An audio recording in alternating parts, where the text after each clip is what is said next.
1593.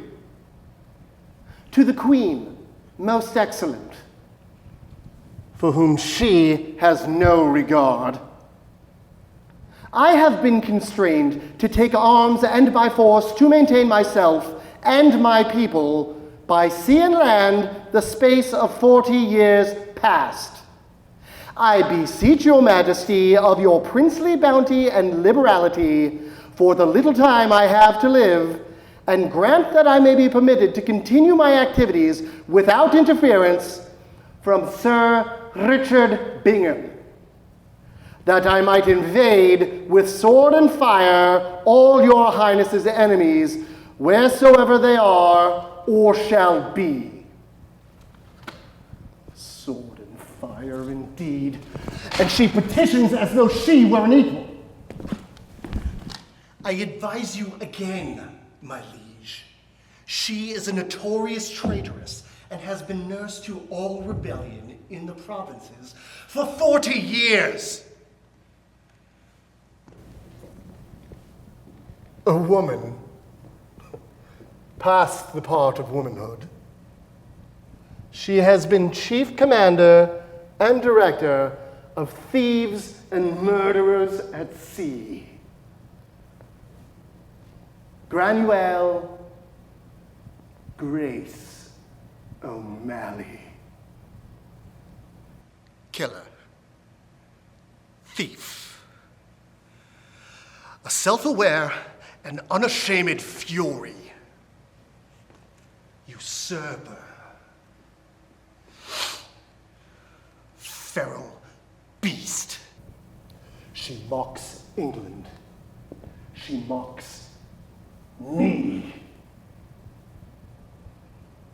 And I had her. I had built the gallows from which she should have hanged. And I still have her miscreant son in chains. And you board your ship and sally down the Thames to seek an audience with the Queen of fucking England. Well, that is the sound of gallows built just for you, you wild-eyed banshee. Enjoy your tea.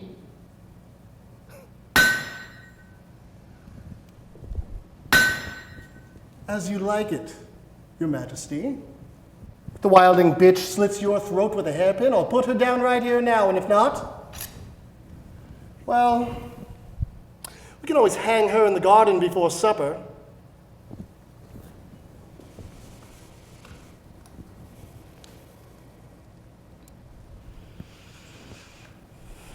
Shall I go first, then? You requested an audience. And you surprised your dog, Bingham, by granting it. I was a bit surprised myself. Easy enough to hang me without mucking up your schedule. Still easy to hang you. The sands through the hourglass are relentless. As are you, I'm told. Bingham has been whispering in your ear, no doubt. Indeed. I am to regard you as a killer, thief, a fury, a defiant and dangerous usurper, a feral beast. How you flatter me, Richard. Mind your tongue, O'Malley. You command no armies here. Nor do you, as I see it. Sit down. Bingham, you may leave us.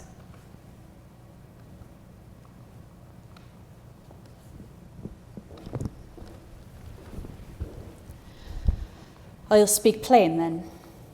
My son rots in Bingham's jail, and my lands have been confiscated without license. I should like them both back. I'm aware of your grievances, and I'm aware another son of yours was killed by Bingham's brother. And won't be brought back from the dead, neither. I won't bargain for things that can't be had. So, I come to insist on things that can be done. And you have come with some idea of what can be done, no doubt. Well, we both know our business. We should have no difficulty in deciding what to do if we are faced with an impasse. So soon you speak of impasse. I'd rather hoped for a longer chat. The sands of time are relentless, as you say. The likes of us need not waste time. May I ask, is it true that you gave birth to the boy upon a ship at sea? That is where I found myself, so that is where he was born. And the next day took up arms above decks to repel a band of raiders who attacked the vessel while the child cried below? The price of bringing him into the world was dear. I would have him back. There is some truth to the story, yes. But I doubt my truth matches that which you've heard. I rather like that story. Is it so different from the truth? No one's story is true, Your Highness. You know that better than most. We let others tell lies about us when those lies do us good. And the lies we tell ourselves are the most important of all. And what lies do you suppose I have allowed? All of them, madam. For the lies they tell about you make you great. And the lies I tell myself, then? All of them, madam. All of them. You're wrong about that. I know what I am, and that is why they hate me. Ah, now there's some truth. They hate us both, and don't let's ever forget it. And yet, here we find ourselves, of our own will. Imagine that. I know what games I must play to keep the dogs at heel. I was intrigued to take account of your game. So, you saw me in order to discover what kind of creature I must be to survive among the savages. You overestimate the civility of your own dogs. Among the men I lead, there is no more or less honor than here inside your castle walls, and no more or less contempt for me than your lot feel for you. I have no illusions as to the hearts of the lowly or the exalted. The only advantage I have ever found is that they all think us less cruel than they. In that they are mistaken. So you think there is no difference, then? Look here, I have very practical bargains I'd like to strike today, Your Highness. You can be sure of that. But let me ask you the same question. Is there a difference between our dogs and us? Are men like Bingham capable of more hate or vengeance or greed than you and I are? Maybe. But if it is so, it is not their sex that makes it so. It is their will to do harm. And our will? Is to survive, is it not? And to make them know they have been bested.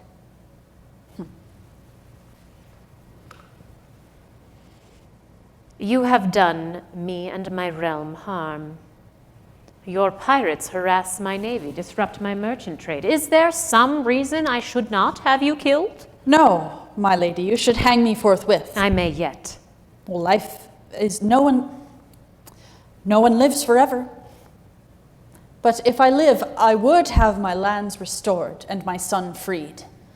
If I die, this afternoon's as good as any. That sentiment I heartily understand. My position is only slightly less tenuous than your own. There's a coup round every corner. I was as likely to have been taken by smallpox at 9 as I am to be murdered by a friend this evening. But while you live, madam, while you live, While I live, they can choke on my resolve. I know one of your stories too. Oh, do tell. That you rallied the men who armed your armada against the Spanish astride a white horse, clad in armor, and not a man among them failed to cheer. There is some truth in the story, yes. But I doubt my truth matches that which you heard. I rather like that story, as you say.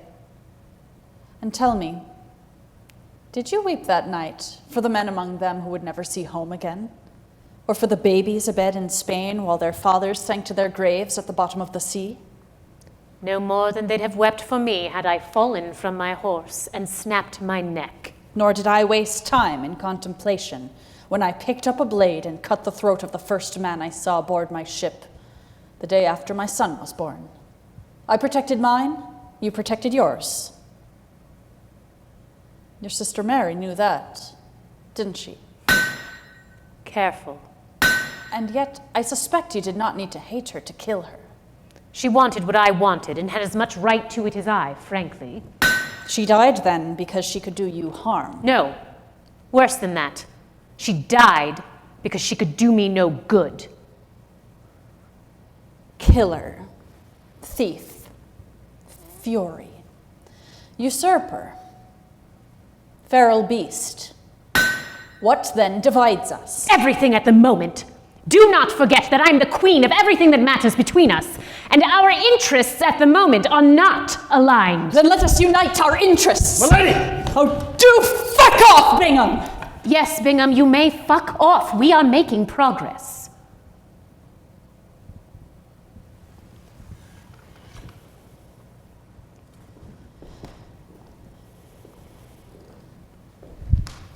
So, we are savages. What shall we savages do next, do you suppose? Hang me or use me, I have little care which. But let me go without freeing my son, and I will burn your ships from now till doomsday. Let me go without restoring the lands my father told me were mine. The castles where he taught me to read and write while other girls knitted stockings. Deprive me of these things, and you'd best hang me now. You do make a compelling case for your execution. But let us speak now of your use to me. You know how to hunt and how to kill. And you have employed many pirates, your grace. We call them patriot. Call them what you will. You may call me whatever you want. But I'd burn a Spanish ship as quick as an English one. If I set you free, you know I cannot guarantee your safe passage. I can decree it. I can even have Bingham recalled. But there will always be another Bingham seeking to arrange unhappy accidents. I don't believe in accidents. Nor do you, I expect. I believe in life and in acquiring the power to live it. Whatever we can do to sustain it, we must do. And when we can do no more, We do no more. I shall free your son. And I shall restore one county to you for a base. You will pirate for England and help me to ruin Spain. And Bingham? He will be recalled. I do wish you wouldn't. I'd very much like to kill him. Oh, none of us gets everything we deserve, madam. And besides, some other righteous bastard will replace him, and you will never know peace. Nor shall you, your highness. Nor shall you. But we may each have a little more life, though. I think it should please me for your name to outlive the likes of Bingham. I doubt that, as men like him will write my history. I will not survive them. I've already made it too difficult for them to erase me. And the lies they tell, as you say, suit me for now. But when I am gone, there will be new lies. Lies I shall not be here to choke out of them. They will do everything they can to ensure they never see the likes of me again. And when they cannot succeed in making me nothing, they will call my greatness a divine act of God's twisted providence. Providence. The refrain of the idol. I am no patriot. Of that you can be certain. But if I'm to be pirate, order your captains to leave me be, and I'll order mine to leave them be. If they break your law, as you say they will, you may be assured I'll break it too. And then you and I can burn each other to the ground. Mm-hmm. What do we want, I wonder? To rage. That is what we want.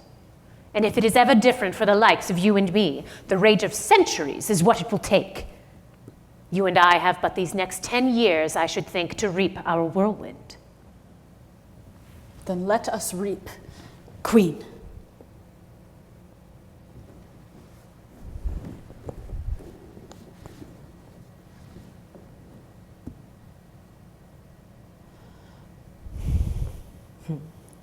Bingham! Your Highness. You are dismissed.